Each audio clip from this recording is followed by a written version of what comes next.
Budget সন্দৰ্ভত সংবাদমেল মুখ্যমন্ত্ৰী ডক্টৰ হিমন্ত বিশ্ব শৰ্মাৰ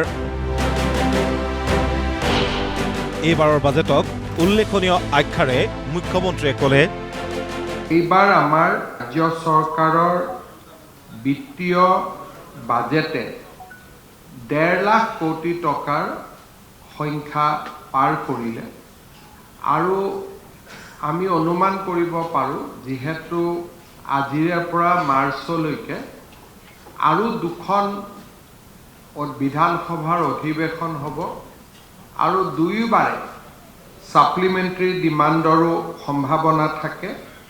শেষলৈ আমাৰ বাজেটে আৰু 1,56,000 কোটি টকাতকৈও আৰু অধিক বৃদ্ধি হোৱাৰ সম্ভাৱনা থাকি যাব। এইবাৰৰ বাজেটক ৰেভিনিউ নিউট্ৰেল বাজেট আখ্যা দিলে মুখ্যমন্ত্ৰীগৰাকীয়ে। ৰেভিনিউ এক্সপেণ্ডিচাৰ আৰু ৰেভিনিউ আৰ্নিং এই দুইটাৰ মাজত এটা সমতা স্থাপন কৰা হৈছে আৰু সেইবাবে ৰেভিনিউ দিশৰ পৰা দৰমহা, পেঞ্চন, সুদ যিমানবিলাক ৰেভিনিউ এক্সপেণ্ডিচাৰ আছে আৰু ৰেভিনিউ আৰ্নিং কালেকশ্যন এই দুইটাৰ মাজত আমি যদি 100 টকা পাইছোঁ 100 টকা ব্যয় হ'ব আৰু সেইকাৰণে এই দিশৰ পৰা এখন ৰেভিনিউ নিউট্ৰেল বাজেট। আমাৰ ৰেভিনিউ এক্সপেণ্ডিচাৰ আৰু কেপিটেল এক্সপেণ্ডিচাৰ দুইটা সমান গতিত বাঢ়ি আমাৰ এই বাজেটখনক এটা সন্তুলিত ৰূপ দিয়া হৈছে। সমান্তৰালভাৱে বাজেটক টেক্স নিউট্ৰেল আখ্যাও দিলে ডক্টৰ হিমন্ত বিশ্ব শৰ্মাই। এই বাজেটৰ জৰিয়তে আমি কিছু ক্ষেত্ৰত কৰ হ্ৰাস কৰিছোঁ, যেনেকৈ পাইপ নেচাৰেল গেছ হওক বা গ্ৰীণ ভেহিকল পঞ্জীকৰণ হওক, আমি য'ত যেনেকৈ পাৰিছোঁ কৰ হ্ৰাস কৰিছোঁ। অসম কৃষি কৰত আগতে 2.5 লাখ টকা উপাৰ্জন হ'লেও এগ্ৰিকালচাৰ ইনকাম টেক্স দিব লাগিছিল, এতিয়া 10 লাখ টকালৈকে আমি কৃষি কৰক ৰেহাই প্ৰদান কৰিছোঁ। অৰ্থাৎ ৰাজ্যৰ বিত্তীয় অৱস্থাৰ লগত সংগতি ৰাখি আমি কৰ ৰেহাইৰ বিভিন্ন স্থানত প্ৰস্তাৱ দিছোঁ, কিন্তু নতুনকৈ কৰ আৰোপণৰ চেষ্টা এই বাজেটখনত কৰা হোৱা নাই। উল্লেখনীয় যে এইবাৰৰ বাজেটত প্ৰদূষণ সৃষ্টিকাৰী উদ্যোগৰ ওপৰত প্ৰথমবাৰলৈ আৰোপ কৰা হৈছে সেউজ কৰ, কিন্তু সেই কৰৰ পৰা আৰ্জিত ধন সংলগ্ন নহয় বাজেটত। বাৰৰ বাবে আমি ৰাজ্যত গ্ৰীণ চেছ অৰ্থাৎ প্ৰদূষিত উদ্যোগসমূহৰ ওপৰত বা আপোনালোকে জানে ইটা ভাটা, ষ্ট'ন কোৱাৰী, কোক উদ্যোগ বা আন যি প্ৰদূষিত উদ্যোগ আছে সেইসমূহৰ ওপৰত আমি এটা গ্ৰীণ চেছ প্ৰয়োগৰ কথা কৈছোঁ। যি গ্ৰীণ চেছৰ পৰা উপাৰ্জিত পুঁজি ৰাজ্যৰ বাজেটলৈকে নাযায়, ই ৰাজ্যৰ বনানীকৰণ বা জল সম্পদ সংৰক্ষণৰ বাবে পোনপটীয়াকৈ ব্যয় কৰা হ'ব। এইবাৰৰ বাজেটত সংকল্প পত্ৰৰ প্ৰতিফলন ঘটিছে বুলি মন্তব্য মুখ্যমন্ত্ৰীৰ। আগন্তুক 5 বছৰত 2 লাখ পদত দিয়া হ'ব নিযুক্তি। পুৰণি পদতেই নহয়, নতুন পদ সৃষ্টি কৰিও দিয়া হ'ব নিযুক্তি। বাজেটখনৰ এটা উল্লেখযোগ্য দিশ হৈছে সংকল্প পত্ৰ প্ৰতিফলন। আমি সংকল্প পত্ৰত কৈছিলোঁ যে ৰাজ্যত আমি 2 লাখ নতুন নিযুক্তিৰ ব্যৱস্থা দিম।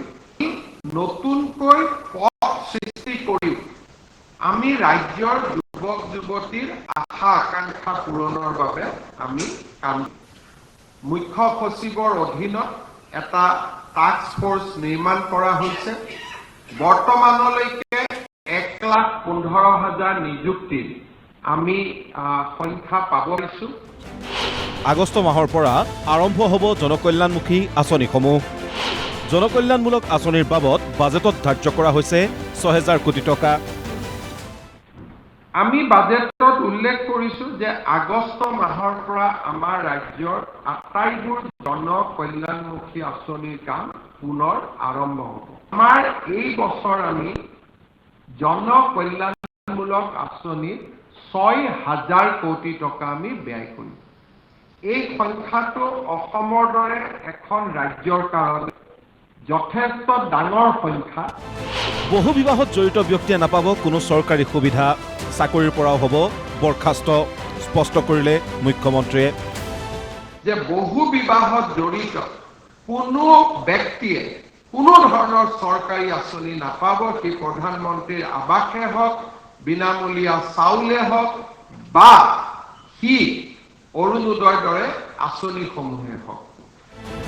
ইয়াৰ লগতে বাজেটত উল্লেখিত গুৰুত্বপূৰ্ণ বিষয়সমূহৰো পৰ্যালোচনা কৰে মুখ্যমন্ত্ৰীগৰাকীয়ে।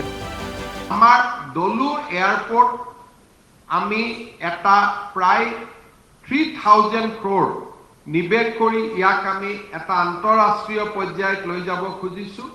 আৰু ৰূপসী বিমানবন্দৰ য'ত এতিয়া নেকি সৰু প্লেনহে নামিব পাৰে, তাক আমি এয়াৰবাছ নামিব পৰা আৰু এক প্ৰকাৰ ক'ব গ'লে এটা লজিষ্টিক হাব হিচাপে যাতে ডাঙৰ ডাঙৰ মাল পৰিবহণকাৰী বিমান নামিব পাৰে, আমি ইয়াক অসমৰ ভূটানৰ গেলেফু মাইণ্ডফুলনেছ চিটি, পশ্চিমবংগৰ সীমান্ত অসম আৰু বাংলাদেশৰ যিটো এটা ভৌগোলিক অৱস্থানৰ সুযোগ লৈ আমি ৰূপসী বিমানবন্দৰক এটা নাগৰিক বিমান পৰিবহণৰ এক অভিকেন্দ্ৰ হিচাপে আমি নিৰ্মাণ কৰিব খুজিছোঁ। 1,900 মেগাৱাট সৌৰ শক্তিক আমি পাম্প ষ্টৰেজৰ মাধ্যমেৰে পিক আৱাৰ্ছৰ বাবে আমি সংৰক্ষণ কৰিব খুজিছোঁ আৰু সৌৰ শক্তিৰ লগতে বেটাৰী ষ্টৰেজ, তাৰ জৰিয়তে আমি সৌৰ শক্তিক সন্ধিয়া ব্যৱহাৰ কৰিব পৰাকৈ উপযুক্ত কৰি নিৰ্মাণ কৰাকে আদি কৰি আমি ৰাজ্যৰ শক্তি খণ্ডত 77,000 crores আমি বিনিয়োগৰ কথা বাজেটত কৈছোঁ আৰু এই প্ৰায়বোৰ বিনিয়োগ ইতিমধ্যে আমি বহু দূৰ আগুৱাই গৈছোঁ। ব্যুৰ ৰিপৰ্ট, প্ৰতিদিন টাইম।